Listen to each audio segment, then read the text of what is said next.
Hi there. So my name is Ellie Lindsay from the Wellness Formula, and today we're going to be talking about stress levels and how all the time I just see how stress levels really impact having TMJ disorder, jaw pain, headaches, and even body-wide pain, things like fibromyalgia or arthritis or anything that really involves chronic pain in the body or in the head. And so I'm going to be giving you some tips today on how we can reduce stress levels. And they're really just implementable things, because what I find is that we're so busy rushing around, looking after people, going to work, doing our shopping, running a business perhaps, looking after other people, keeping on top of the household admin. All of those things, those day-to-day stresses, can really take a toll on our bodies and the way that our society is in terms of this go, go, go all of the time. It really takes a toll on our bodies and can really have a big effect on the pain that we're experiencing. So ideally, what we want to do is be able to just bring those stress levels down. And I know how hard that can be, because it's like we have commitments that we need to fulfill. So it can't always be, I'm going to go on a retreat, or I'm going to do an hour yoga class every day, or this or that, those things that take up a lot of time. So what I've really been thinking about are ways that you can intercept your day and just bring back a real sense of being in your body and a bit less in your head. And what I find is that if you can actually sustain these actions over a period of time, then you start to actually get noticeable change in your perceived pain levels and how you feel in your body.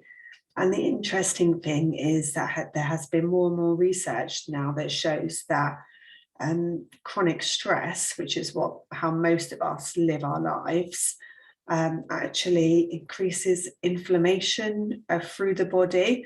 So inflammation normally occurs when we're ill or when we have an injury, but actually stress is like our body actually thinks that we need healing.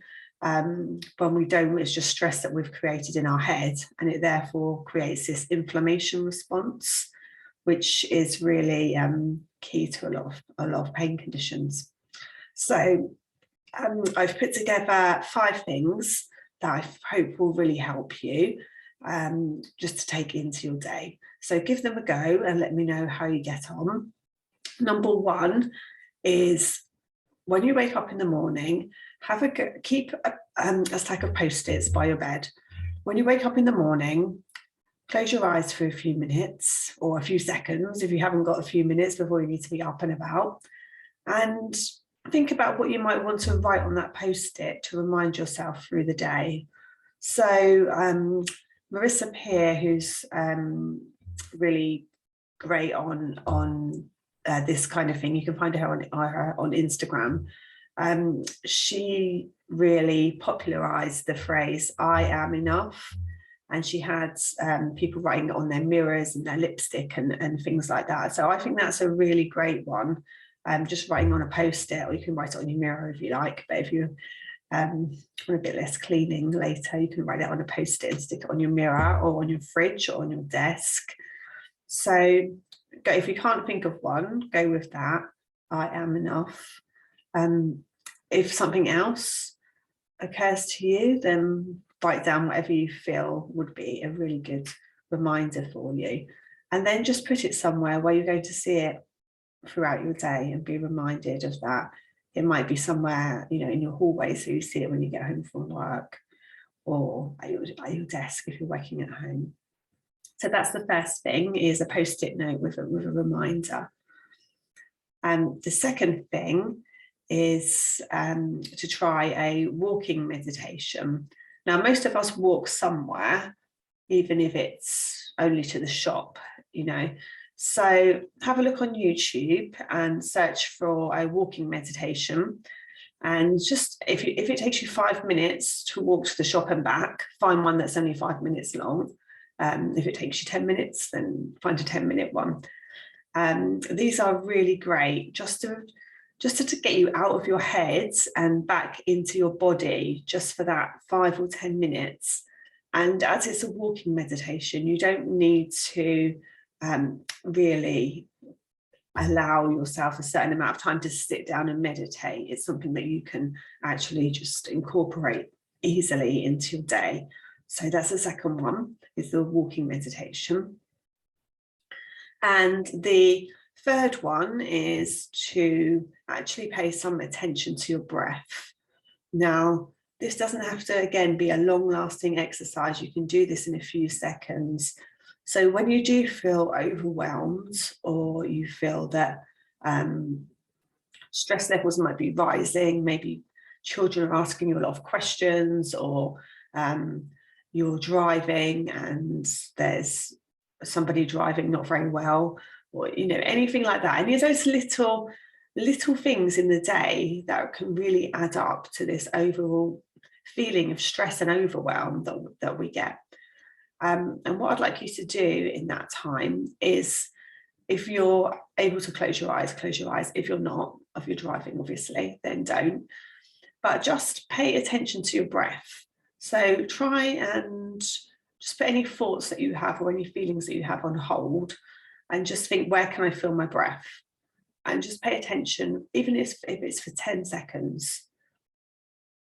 And then I'd like you to think, can I feel my feet on the floor?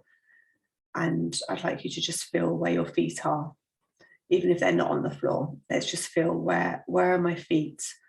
And if they're on the floor, then just feeling that real grounding beneath us of our feet. So that's the third one. So let's pay attention to your breath, feel your feet on the floor, and you can do that in just a few seconds. The fourth one is affirmation. So affirmation is quite similar to what we did with the post-its, but this is one that you're actually going to carry around in your head all day, a bit like a mantra that you can just repeat to yourself over and over in your mind. And there's a great book by Louise Hay that gives a lot of reasons why this works, and a lot of examples as well. So the key thing with the affirmation is that it needs to be believable. So your whole body and your whole brain needs to believe it. If there's one sort of bit of your brain saying, well, that's not true, then it takes a bit of power away from the affirmation. So if you have a headache, telling yourself, I don't have a headache, is unlikely to be very effective, because part of your brain will be thinking, well, actually, I do have a headache and this isn't true. And even if that's only 1% of your overall thought pattern, that it's still there. So an example, instead of I have a headache, might be that my body is communicating with me. So that could be your affirmation. Or I feel what my body wants me to feel. Or I choose to be healthy today. That can be one. Or I choose to listen to my body. That's a good one as well. So just make it, it doesn't have to be like really positive and really fluffy. It can be realistic, and believable, and that's likely to be more effective. And then when you should repeat your affirmation is as much as possible. So all the time, when you're cooking, when you're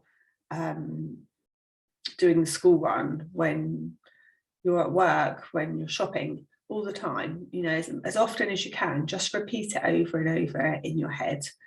That's a really great way to actually quiet give the mind something to do so that it doesn't run away on this big thinking chain of catastrophizing.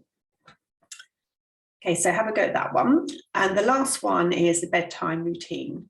Now, this sounds so simple, but people find it very difficult to implement, including myself.